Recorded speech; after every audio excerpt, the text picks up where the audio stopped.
dovete rimanere così, fare quello che avete fatto adesso, perché abbiamo dimostrato che c'è dell'euforismo, ma c'è anche educazione, vero? Ok. Io sono tanto orgogliosa di noi, di quello che siamo riusciti a creare in tutti questi anni. Ci siamo sempre dietro, ci rincorriamo. Vi ringrazio per gli auguri che avete fatto a mia sorella e a mio cognato. È stato il giorno più emozionante della mia vita, manco mi dovessi sposare io. È stato bellissimo. E questo è per voi, per dirvi grazie, per dirvi che ancora una volta mi avete stupito.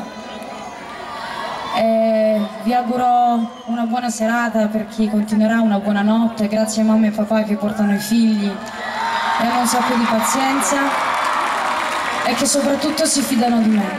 Grazie.